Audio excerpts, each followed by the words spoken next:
우리가 예수님을 믿고 구원을 받은 것은 엄청난 복입니다. 세상에서 최고의 복이죠.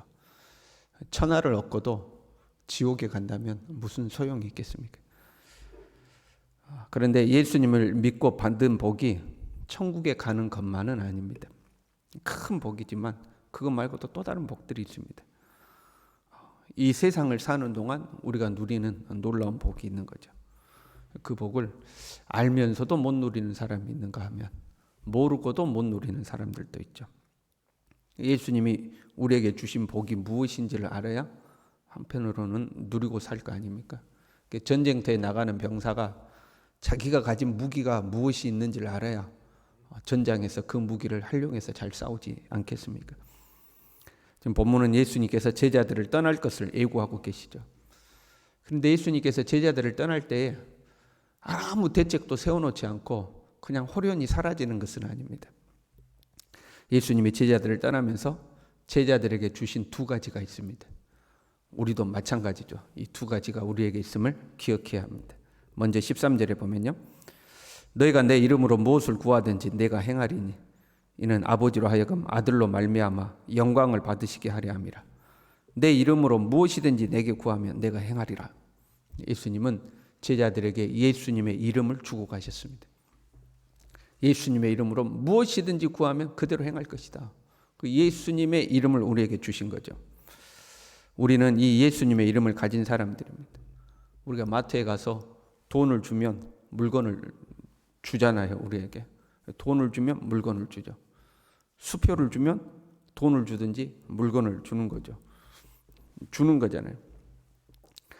그런데 돈이 없어도 수표가 없어도 마트에 가서 물건을 가지고 오는 방법이 있죠. 내가 사장님의 아들이에요. 그 마트 사장님의 아들이에요. 가가지고 종업원에게 이거 우리 아빠가 저한테 주라고 그랬어요. 그러면 주는 거죠. 그렇잖아요. 누구의 이름으로요? 내가 아버지의 이름으로 달라고 그러면 주게 되어 있는 거죠. 이 예수님의 이름은 그런 겁니다. 우리가 예수님의 이름으로 가서 나 예수님의 이름으로 왔는데 이거 주십시오 그러면 주겠다는 거예요. 이 예수님의 이름은 강력한 능력이 있는 이름이죠. 우리가 기도할 때에 단순히 기도 끝에다가 붙여서 기도가 끝났음을 알리는 용도로 사용하는 그런 이름이 아닌 거예요. 예수님의 이름으로 무엇이든지 구하면 주시는 거죠.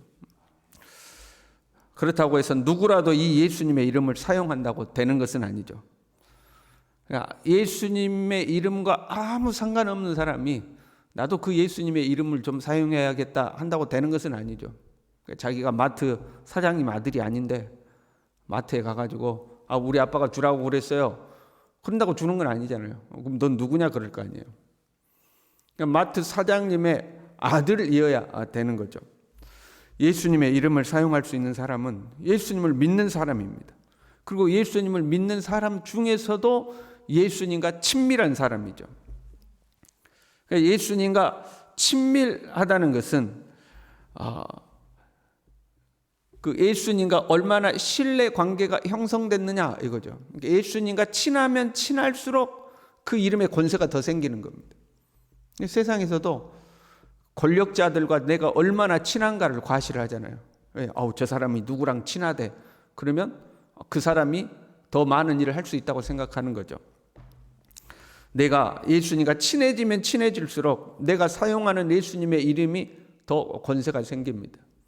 이런 거죠. 내가 마트 사장님 아들인데 맨날 아버지 말도 안 듣고 거짓말하고 아버지 속이나 상하게 하고 그런 아들이에요. 오늘 마트 가가지고 종업원에게 아빠가 달래요. 이거 주세요. 그러면 종업원이 그냥 줄까요? 확인해보고 줄까요? 아이고 저놈 아들 또 거짓말 치는 거 아니냐? 저 아들 또 사고 치는 거 아니냐? 그러지 않겠어요?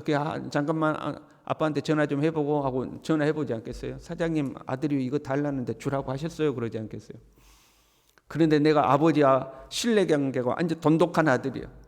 아버지가 어딜 가면 아들을 칭찬을 해요. 종업원들에게도 아들을 칭찬을 해요. 야 우리 아들 오면은 잘해줘라. 우리 아들이 최고다 그래요. 근데 그 아들이 와가지고 이거 아버지가 달라고 그랬습니다. 그러면 바로 주지 않겠습니까? 그러니까 아버지와 어떤 관계가 형성되어 있느냐, 얼마만큼 신뢰의 관계에 형성되어 있느냐에 따라서 그 이름을 사용하는 것에 있어서도 힘이 있기도 하고 없기도 하는 겁니다. 우리에게는 예수님의 이름이 있는 거죠. 그렇다고 해서 이 예수님의 이름을 내 욕심껏 마음껏 사용하느냐?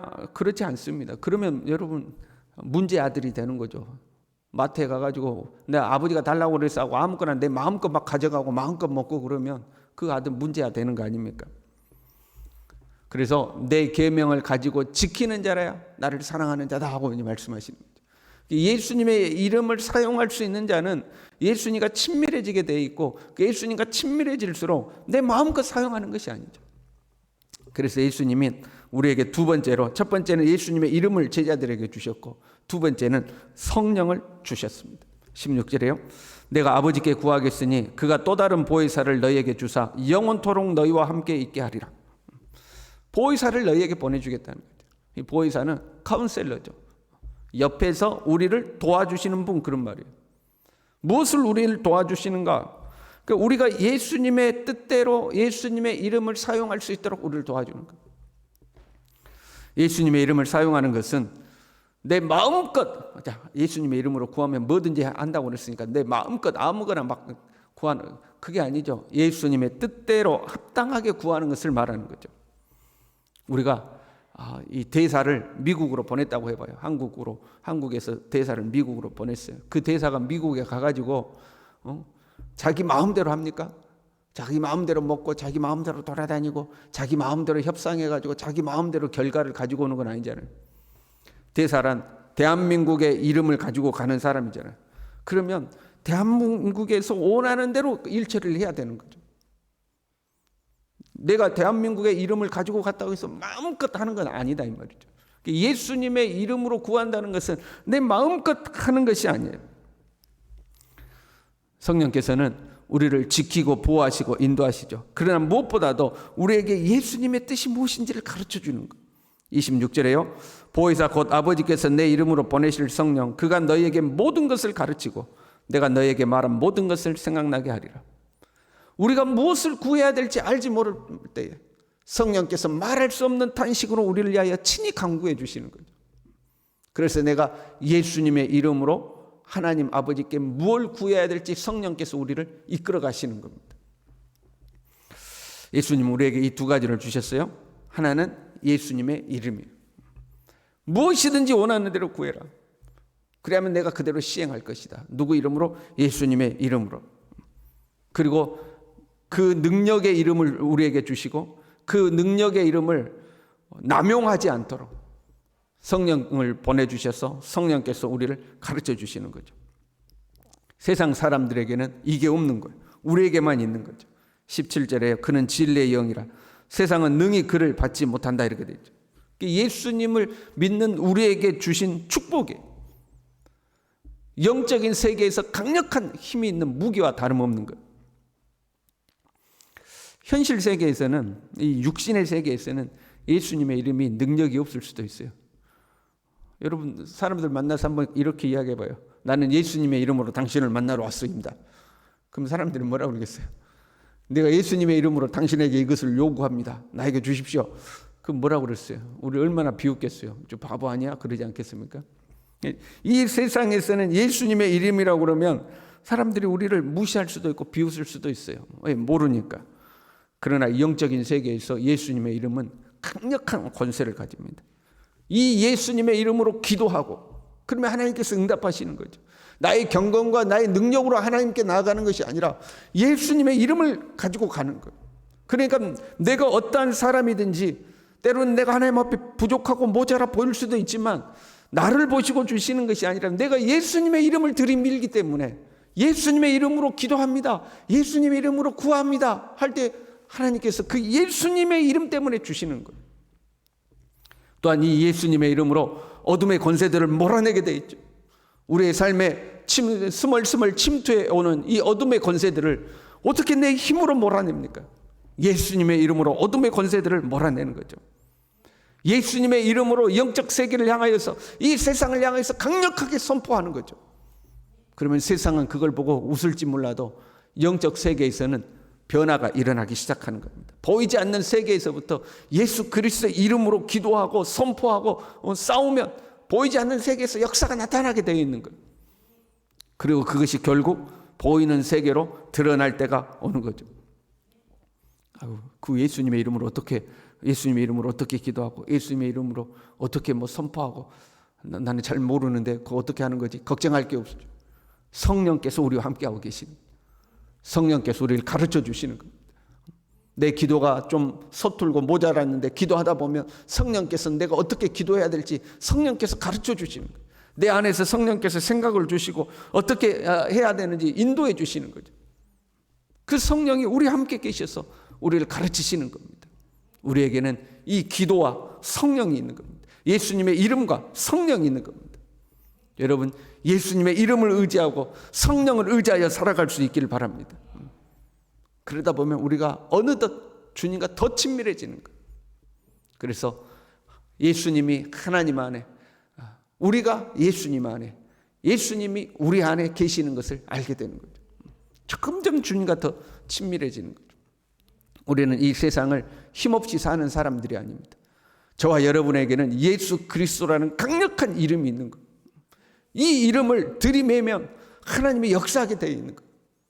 그리고 그런 우리를 돕기 위해서 성령께서 함께하고 계십니다.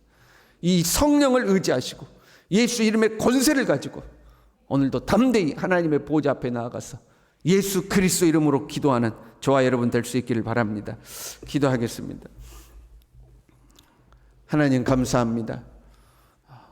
우리를 홀로 두지 아니하시고 우리에게 예수 그리스도의 이름을 주시고 보혜사 성령을 보내주셔서 우리를 가르치고 지도하여 주시니 참으로 감사를 드립니다.